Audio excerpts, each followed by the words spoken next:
Welcome back. I'm playing Warhammer 40,000 Battlesector, and I'm continuing on our faction versus faction series. Today I'm going to talk about some example builds with the Astra Militarum against the Tyranid forces. Overall, I think this is a pretty competitive matchup here, and you can really do a ton of damage. But first, if you're enjoying these videos, please give my channel a like and subscribe to encourage me to post more content for you. Likewise, if there is a faction versus faction matchup that you are struggling with, comment below in this video or one of my other faction versus faction videos, and I will try to prioritize setting up my thoughts on a army build against that faction that you're struggling with. Again, there were a couple subscribers that did have a couple of questions on factions. I had written those down, but I seem to have misplaced that piece of paper. So if you did request faction versus faction matchup and I have not made a video for it yet, please comment below and I will get those set up for you, because I did tell you I would do those, and I apologize that I misplaced that information. So if you're still watching and you want that matchup, please comment again and I will get that done for you. So the big thing with the Astra Militarum versus the Tyranids is most players are going to be bringing a swarm build against you. And if you're unfamiliar with playing a Tyranids, what a swarm build is effectively very similar to what you're going to be facing during the campaigns. It's going to be a lot of low tier infantry that are going to have lots of models, lower HP.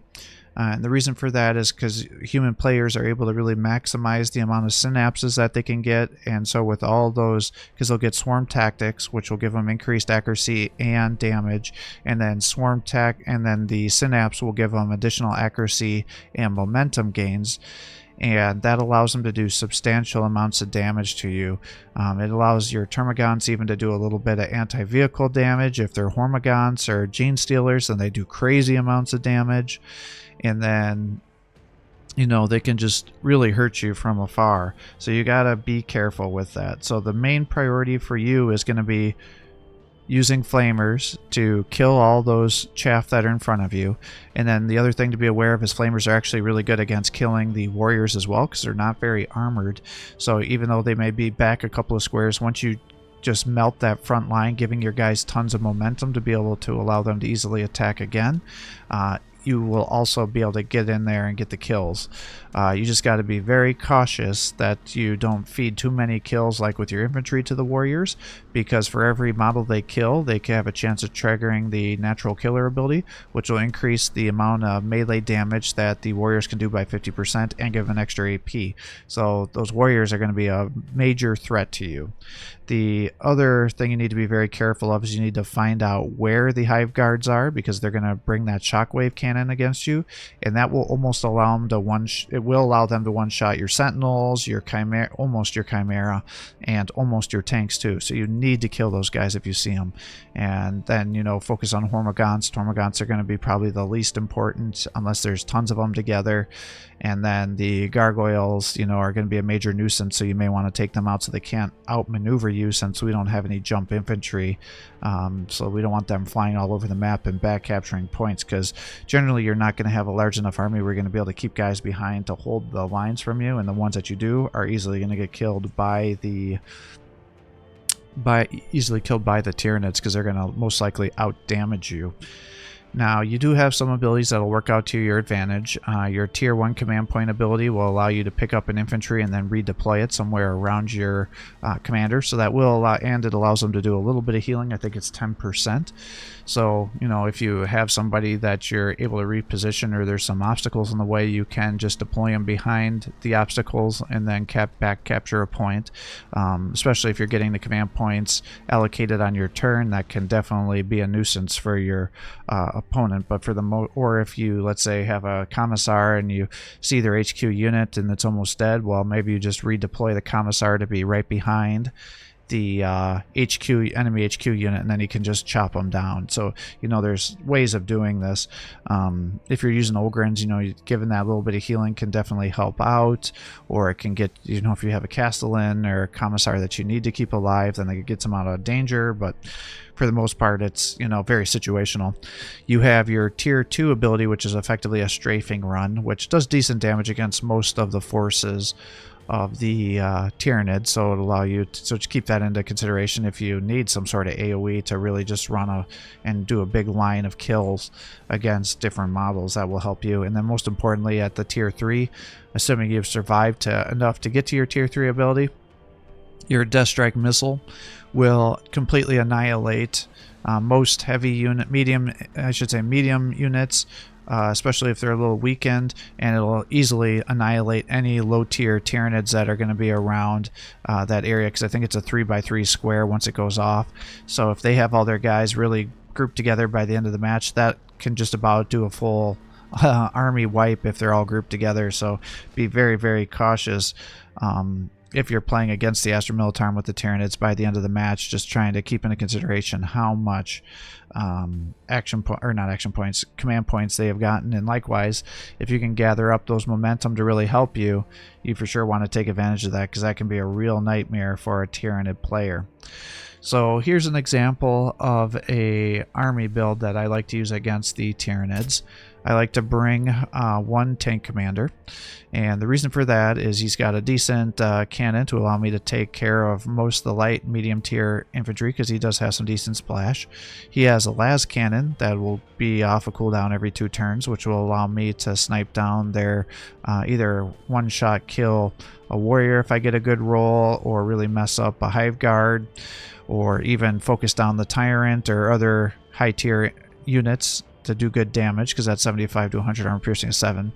I tend to stick with the heavy bolter just because it does pretty decent damage against pretty much everything. Allows me to almost wipe out some weakened infantry that may be nearby, or still do decent amount of damage to medium and heavy tier units. Some people really like to do the heavy flamer, because that'll allow you to just, again, melt any sort of infantry that are closing the distance to you. It'll do good damage against the warriors. Maybe more importantly, you could also do the plasma cannon, because if you land 2 shots with the plasma cannon, that will almost allow you to squad wipe a squad of warriors, whereas you certainly at full health, even more so, where you won't necessarily be able to do that with the heavy bolter. And then very rarely I see the multi-melta selected against the Tyranids. The reason is you have to get so close that it doesn't always work out best for you. You tend to just overkill things. But if you know you're playing a player that likes to bring a lot of elites, then that makes perfect sense.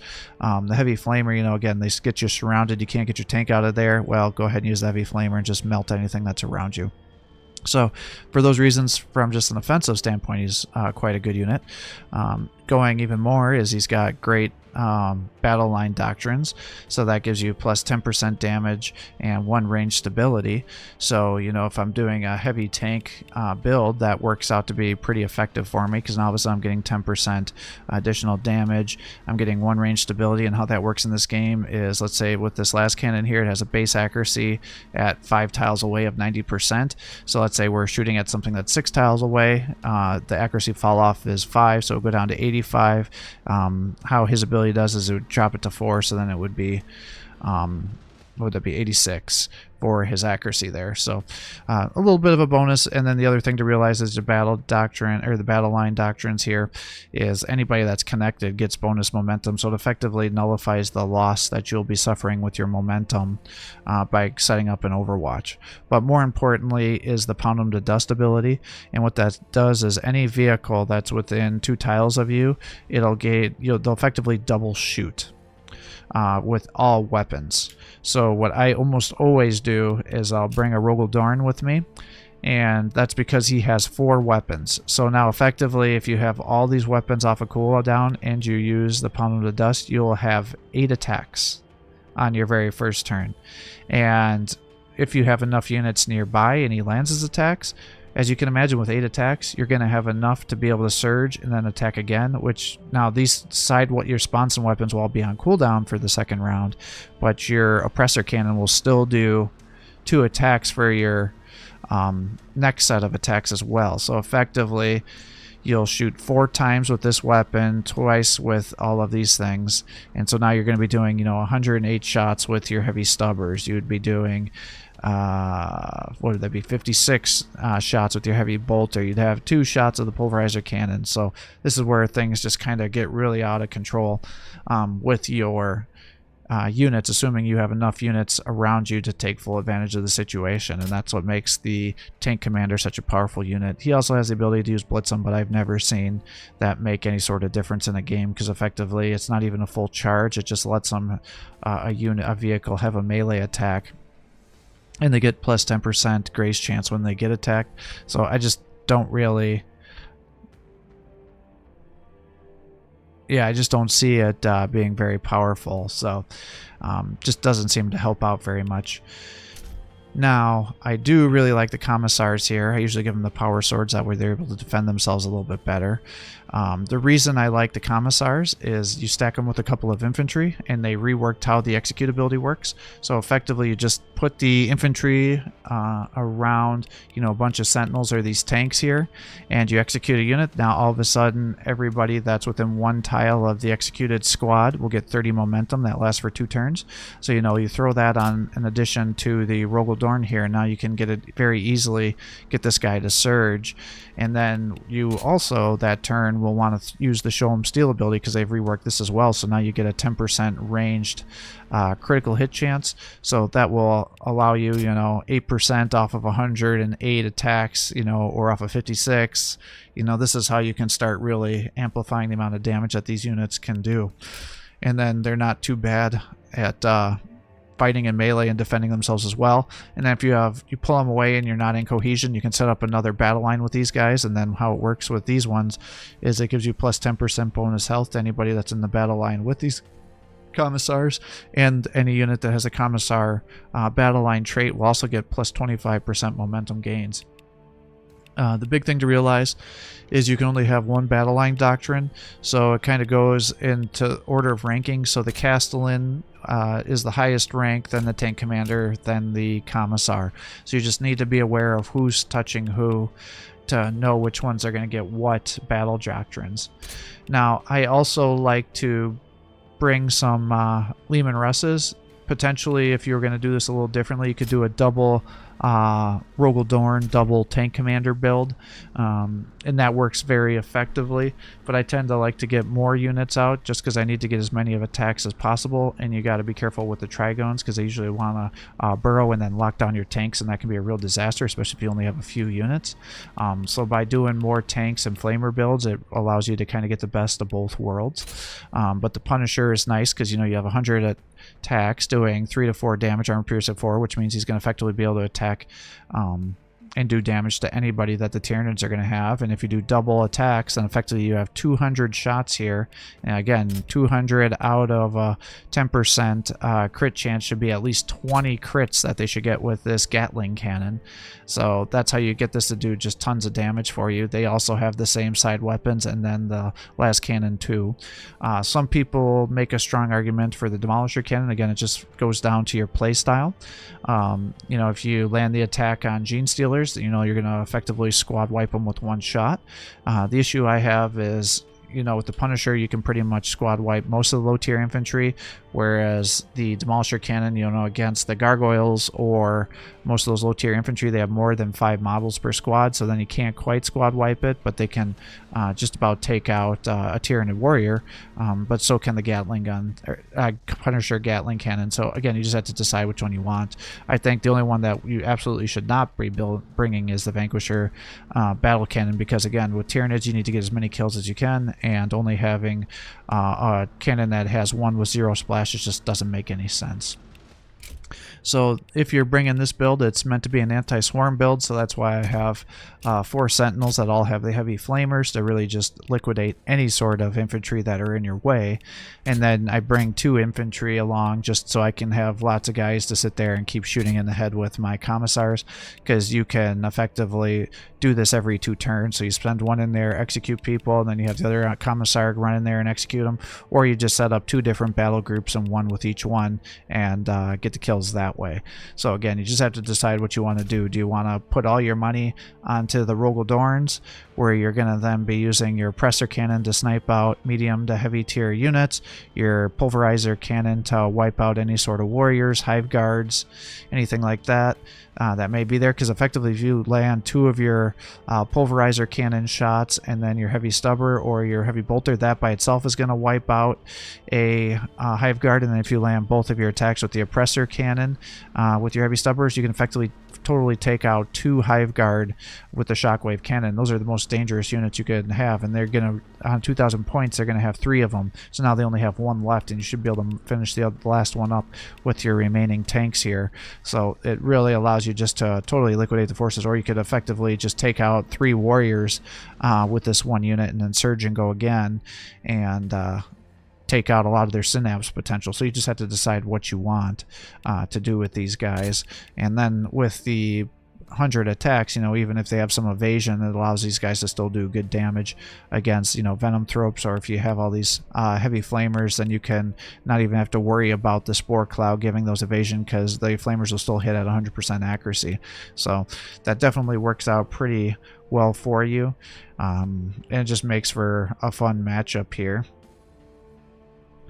So in terms of alternatives that you're doing, if you are going to do a Punisher build, I think you could make a strong argument that you would want to bring out the Castellan, and the reason for that is she'll get +1 damage and 10 accuracy to your units. So they only do 3 to 4 damage, so if you add 1, so it does 4 to 5, now all of a sudden you've increased the amount of damage these things can do by 25%, in addition to all the other buffs that we already talked about that can allow these guys, especially if you give them the double attacks from the commander, it can allow these guys almost to take out a hive tyrant all by himself, assuming you land most of your attacks. So it just allows these guys to do crazy amounts of damage. Other alternatives is if you're on a real tight enclosed map, then using the Psychic Maelstrom can be very powerful, because it'll reduce the movement of the units inside there, and then 30 damage to every unit is almost enough to squad wipe some guys, so that can be very helpful. You can also use the Night Shroud to allow you to move your Rogaldorn that's all buffed up with the tank commander abilities into a position where they can launch a bunch of attacks and then get away and ignore melee zone of controls or Overwatch, so that way they don't get themselves blown up. And then you can also debuff the Hive Tyrant to stop him from being able to escape you, or other HQ units that you may not want to escape, by putting the Mental Shackles on units. Now, unfortunately, because the Tyranids tend to have so much synapse potential to increase their accuracy, the -30 accuracy can usually be nullified with their other abilities, so it's not quite as good. But by the end of the match, when they don't have synapses going like crazy, that can really hamper somebody's abilities as well. Against the Tyranids, I would say this is one of the few matches where the Caster King can actually be quite good for you, because you're fighting units that have low armor. Having all these shots here allows you to do good damage. The Ogrins, if you're using their charge ability, can do a lot of good splash damage against units, but unfortunately Ogrins are really, in my opinion, are really bad against Tyranids, because the Graze mechanic doesn't seem to work as intended. It just doesn't seem to do a whole lot, and so these guys, because they have such little armor, are able to easily be melted by the Tyranid swarm tactic, so I think that's a bad option. I would say bringing 1 Basilisk can make a lot of sense as well. 2 tends to be too expensive, but especially on a map where you're fighting somebody that's using swarm tactics, that's going to be all together. Effectively, you can use your Barrage Cannon, and you'll launch 3 attacks, and if you hit 3 low-tier infantry, you're effectively squad wiping 3 different full units, and that should be enough to almost be able to surge, or even surge depending on how much momentum you've been getting, or if you have the Commissar buff, what's going on there. And then you can follow it up with other abilities and things here, so it can definitely be a major advantage for you. If you're on a real big open map, then bringing some heavy weapon teams can be good, especially the last cannons, because you can snipe down their high value targets, or alternate between the Crack and the Frag missile launcher. I don't like the autocannon myself, some people really do, but again, I'd rather just have more splash or focus value, whereas here it's just like okay against a lot of things, but the other ones are just more specialized. Another alternative would be the Chimera. You have another Flamer unit that has a little more armor, so it's going to be a little more durable. I suppose you could do like a charge build where you're just charging everybody, so you could send a Chimera through and then a Ogryn through, or multiple Chimeras through. Then if they had everybody grouped up, you would be doing significant amounts of damage and allow you to squad wipe a bunch of different models, but then everything's going to counterattack these guys. So I have tried to build like that and I have not found it to be effective. So I'd rather just do the standard kit here, have the heavy flamers, take out 2 units, and then follow it up with a multi-laser to attack the warriors. You know, things like that, or move these guys around to get into capturing points a little more effective. So units I don't tend to bring would be the Ogryns. I think those are the only ones that I really struggle with. Their Ripper guns are really good against taking out the minor units because they have force splash, and so they can almost always kill at least 5 models. But again, when you're talking about model counts that have upwards of 10 units, they can tend to get themselves overwhelmed and into situations. So I hope that helps. The big thing, if you're playing Tyranids, you know they're going to be bringing warriors, so you want to make sure if you're doing a heavy infantry build, you don't overextend with your infantry to get them sniped. Likewise, your commissars, your psychers, all these guys are going to be very at risk of getting taken out by death splitters, and then they're going to have another round of attacks on you. You need to be very cautious with Hormagaunts so they don't surround you, or Gene Stealers, and then chop down your vehicles. And then most players are going to have Trigones to be able to burrow and get behind you and start doing attacks. And then the Venom Throps, you know, just be very careful when they throw down that acid cloud to increase the amount of damage that to everybody that's around you, because it'll be both melee and range and poison damage. So just be very cautious you don't overextend into that cloud and get yourself killed that way, because that can be a real nightmare as well. The tier 1 ability, you know, they may get rid of some overwatches and momentum, so be aware of that. The Venom Strafing run is decent against vehicles, but because it's poison, it doesn't stick around, but it'll absolutely annihilate your infantry. So, you know, if you're doing a heavy weapons build, just be aware that they'll probably get themselves picked off, and then it does do good damage against the Sentinels and things too. And then obviously the Spore Mine summon for their tier 3 ability is just a nightmare, because that does heavy damage to vehicles and everybody that's around there, and it'll totally wipe out your infantry. So just be very cautious if you get them up to tier 3. So I hope that gives you some ideas on how to fight the Tyranid forces here. You have, I would say this is one of the matchups where you have the most variability in builds that you can do, because you have several good options to fight off their units. You just need to know what's your play style. Do you want to have 8 attacks on the turn that you end up buffing these guys? Do you want to be able to liquidate a swarm tactics if you know a unit player likes to bring those? Do you want to try to do an infantry build and just turn it into a slug match where you're throwing frag grenades onto their low tier infantry and then finishing them off? Like, what are you doing? You got to just play the map to whatever is most effective for you. But for the most part, the Tyranids, as long as you can keep them out of melee range, they struggle killing you at range with your armor. So focus firing those guys down, and then you should easily be able to just finish them off with flamers. So things are definitely in your... It's your match to lose if you're playing Astra Militarum versus the Tyranid, so just be careful not to overextend yourself. That's the biggest thing. So thanks for watching. I hope you're enjoying these videos. If you are, please give my channel a like and subscribe to encourage me to post more content for you. Have a great day.